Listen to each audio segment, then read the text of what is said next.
ओम शांति।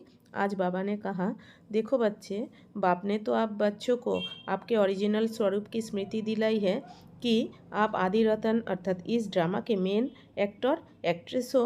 तो आप भी स्वयं को इतना ही ऊंच समझ अर्थात उसी स्मृति में टीक स्वयं के प्रति और अन्य आत्माओं के प्रति उतना ही रिगार्ड रखो। অর্থাৎ কি বলছে যে দেখো বাচ্চারা, বাবা তো তোমাদের আসল স্বরূপকে মনে করিয়ে দিয়েছেন যে তোমরাই আদি রত্ন, অর্থাৎ এই নাটকের প্রধান অভিনেতা অভিনেত্রী তোমরাই তো পূর্বজ। তো তোমরাও নিজেদেরকে প্রধান ভাবো, অর্থাৎ এই স্থিতিতে স্থিত হয়ে নিজের প্রতি আর অন্য আত্মাদের প্রতিও এতটাই সম্মান রাখো। देखो बच्चे, ये अंत का समय जा रहा है जबकि बाप स्वयं एक सैंपल बना पूरे विश्व के सामने प्रत्यक्ष करेगा। तो उस ईश्वरीय परिवार की एक एक आत्माएं विशेष होगी ना। तो अब बच्चों की वृत्ति और दृष्टि संबंध में आने वाली सभी आत्माओं के लिए इतनी ही ऊंची होनी चाहिए। इसीलिए आप बाप की श्रीमत प्रमाण पहले अपनी वृत्ति चेंज करो, फिर दृष्टि और कृति। जितना आप बच्चों की दृष्टि वृत्ति कृति स्वयं के प्रति और अन्य आत्माओं के प्रति महान होगी, उतनी जल्दी आप अपनी अपनी पोजीशन पर पहुंच विश्व के आगे प्रत्यक्ष हो जाओगे। कि बोलছে देखो, তো দেখো বাচ্চারা, এখন তো অন্তিমেরও অন্তিম সময় চলছে, যখন বাবা একটা নমুনা বা স্যাম্পেল বানিয়ে সম্পূর্ণ বিশ্বের সামনে প্রত্যক্ষ করবে। তখন তো নিশ্চয়ই এই ঈশ্বরীয় পরিবারের প্রত্যেক আত্মাই বিশেষ হবে, তাই না? তাই তোমাদের সম্বন্ধ সম্পর্কে যেসব আত্মারা আসছে তাদের কাছে তোমাদের আচার আচরণ দৃষ্টি বৃত্তি যেন উঁচু মানের হয়, না হলে কে বলবে যে এরা ভগবানের সন্তান, তাই না? তো এই জন্য এখন বাবা পরমাত্মা পিতার শ্রীমত অনুযায়ী প্রথমে নিজের বৃত্তিকে পরিবর্তন করো, আর তারপর তোমার দৃষ্টি আর কৃত্তিকেও পরিবর্তন করো। দৃষ্টি বৃত্তি আর কৃত্তি বলতে বোঝায় যে আত্মা শরীরের চোখ বা দৃষ্টি দ্বারাই সব কিছু দেখে থাকে। এবার তুমি ভালো বা খারাপ যা কিছু দেখো না কেন, সেটা মনে চিন্তন চলতে থাকে বা বিচার চলতে থাকে।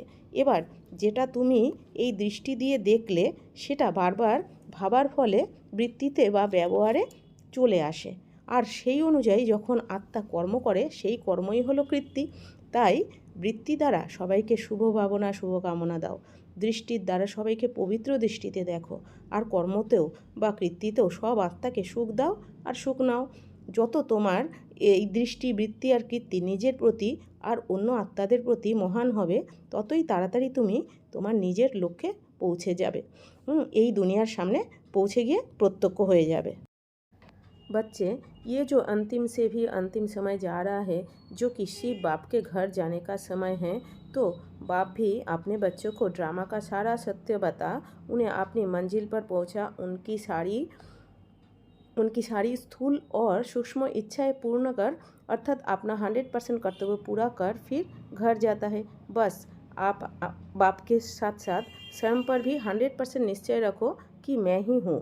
অর্থাৎ কি বলছে দেখো, যে বাচ্চারা এখন যে অন্তিম সময় যাচ্ছে, যেটা শিব বাবারও ঘরে যাওয়ার সময়, তাই বাবাও নিজের বাচ্চাদের ড্রামার সমস্ত সত্য রহস্য জানিয়ে বাচ্চাদের নিজের লক্ষ্যে পৌঁছে দিয়ে বাচ্চাদের সব রকম স্থূল আর সূক্ষ্ম ইচ্ছা পূর্ণ করে, অর্থাৎ বাবার 100% কর্তব্য পুরো করে ঘরে চলে যান।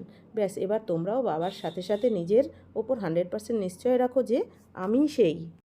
बच्चे, अपने सारे संकल्पों को भी मुझे समर्पण कर जैसे मैं कहूँ वैसे करते जाओ। फिर आपकी संपन्न स्टेज आई की आई। जैसे एक पजल में भी भिन्न भिन्न रास्ते होते हैं, परंतु बाहर निकलने का एक ही रास्ता होता है। ऐसे ही हम जिस रास्ते पर जा रहे हैं वो संकल्प की यात्रा है, परंतु हम ठीक रास्ता ना जानने के कारण कभी कोई संकल्प करते हैं। बाप परमात्मा पिता जो त्रिकालदर्शी है, वो जो संकल्प कहे वो करते जाओ, तो मंजिल पर पहुंचना सहज और तीव्र होगा। यदि बीच में अपनी मन बुद्धि लगाई तो रास्ते में भटक जाओगे।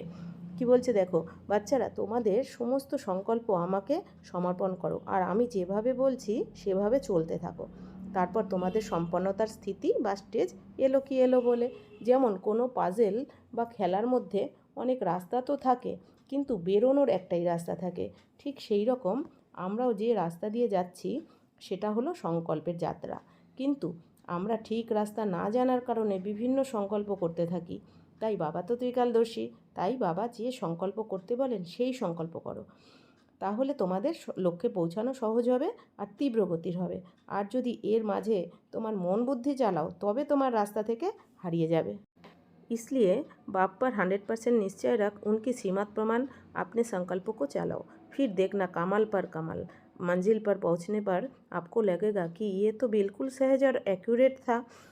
এই জন্য বাবার ওপর 100% নিশ্চয় রেখে বাবার শ্রীমত অনুযায়ী সংকল্প করো, তারপরেই দেখতে পাবে কামালের পর কামাল। তখন নিজের লক্ষ্যে পৌঁছানোর পর তোমাদের মনে হবে এ তো একদম সহজ আর যথাযথ বা সঠিকও।